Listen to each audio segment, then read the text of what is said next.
Hi, this is Arishi Singha, and I'm going to be talking about the collections framework in Java. A collection represents a single unit of objects, that is, a group. So, the collection in Java is a framework that provides an architecture to store and manipulate such a group. The Java collection can achieve all the operations that you perform on a data structure, such as searching, sorting, insertion, manipulation, and deletion. It is a set of interfaces and classes that you can implement in any real world project. The list interface extends collection to define an ordered collection of objects where duplicates are allowed.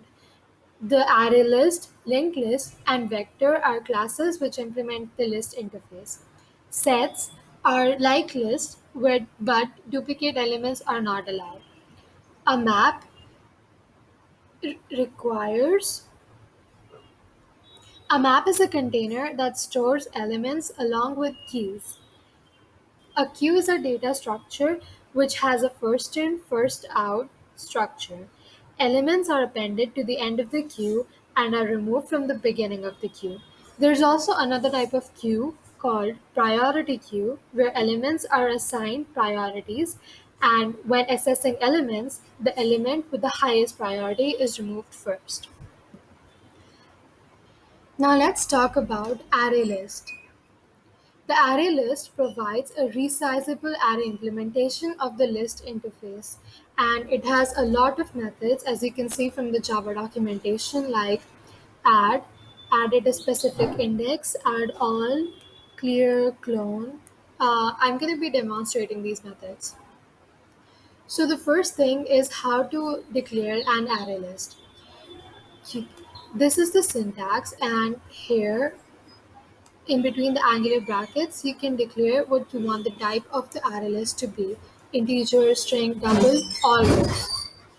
To add an element to the list, you can use add method. The number you pass in it is added to the end of the list. So for example, if I added 2, 4, 5, 7, 6, and now you can say that when I print out the whole list, you can see the elements. And here you go. All the numbers got added one after the other. Now, of course, if you want to add an element at a specific position, all you need to do is pass the index that you want to add the element in here, and you'll get that. So, let's see. So, you can see that it added 20 at the fourth element here. Also, you have dot remove, which can remove the element remove the element present at the specified index. For example, if I pass 0, which is the first index, then the number 2 will be removed from our array.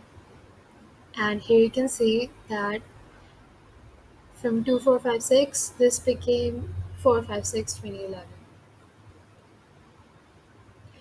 Um, One thing to note here is that when you don't pass anything here, the array by default has a minimum size of 10.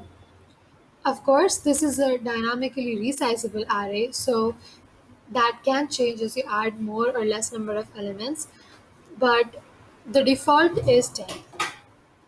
For example, if I use array.trim to size, this actually trims the size of the array from 10 to however many elements you have right now. For example, I have 5 elements, so if I print out the size of the array,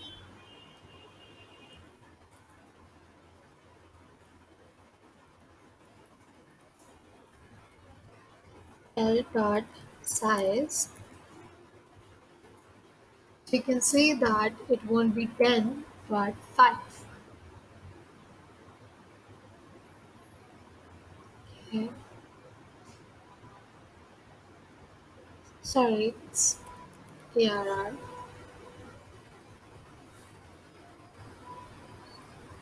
Yep, the size is 5.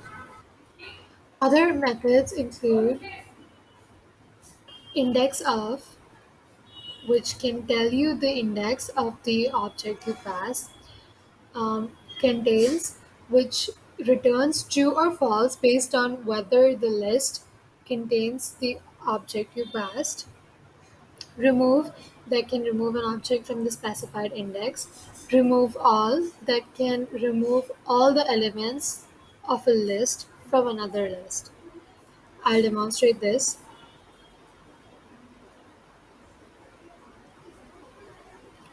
For example, if you create another array list of integer type,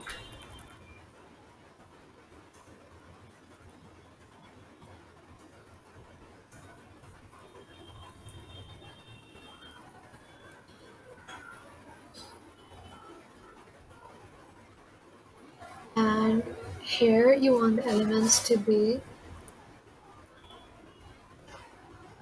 20, 30. And now you can add this to the array by add all.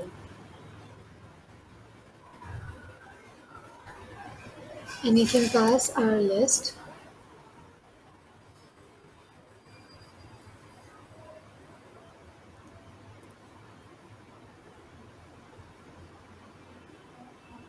So you can see that the elements 20 and 30 got added from L to ARR. And of course, you can remove all. If you run that, it will check the elements that you have, for example, 20 and 30, and it removed 20 from our list. There are several other methods that you can check from the Java documentation. Another useful application of the collections framework is the linked list, which is a simple list in which each element has a node or a pointer that points to the next element of the list. So, this is very similar to ArrayList. The only difference comes in the fact that it is a good choice when you need fast insertion and deletion because all you have to do is change the pointer. As you can see from the documentation, much of the methods of the linked list are same to ArrayList. For example, add all, clear, and clone, or get. There are a few methods like get first, get last, whose implementation are you can see. Um, L.add first, which adds the element passed to the very beginning of the list. Remove last, which can remove the last element. There's also remove first. And we have poll first and poll last. These are methods that can return the first or last element while also removing them from the list. If I run this code, you can see that my list was originally 20, 20, 30, 20, and then we added the first element 40 and then removed the first element, and it was also fetched here.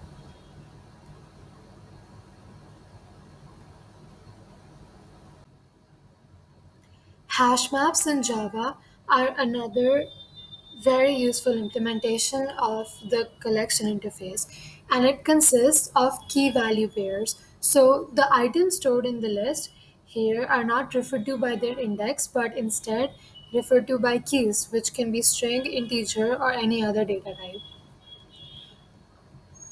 The methods here are a bit different. For example, add, instead of add we get put or put all.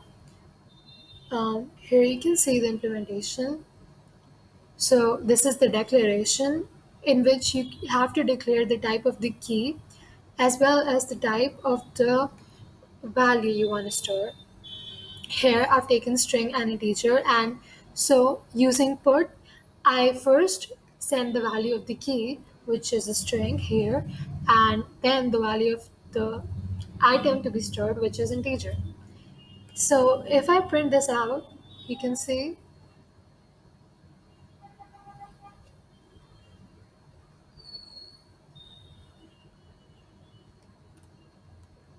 sorry, you can see that we get this pair, key value pair, which is our map, hash map. So next we can remove an element like here. If we removed A, the whole key value pair goes. So we have just B, C, and D left now.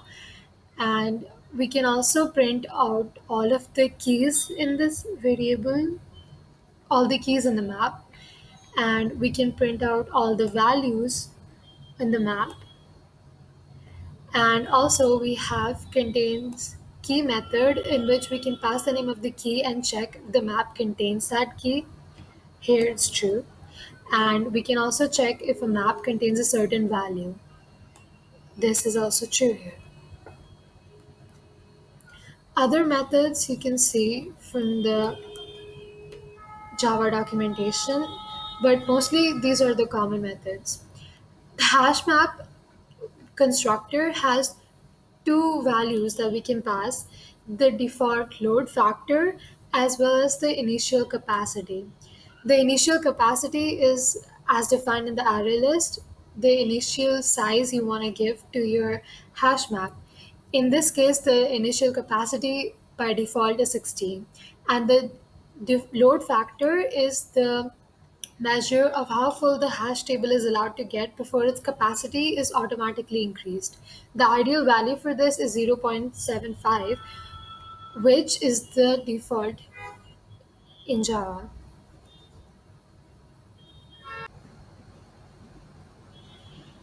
Linked lists, array lists, and hash maps are the most common usage of the collection framework, but of course, hash set, we also have hash set, tree set, array dequeue, and stack, which also have their own implementations in different projects, uh, all of whose methods you can check out from the Java documentation.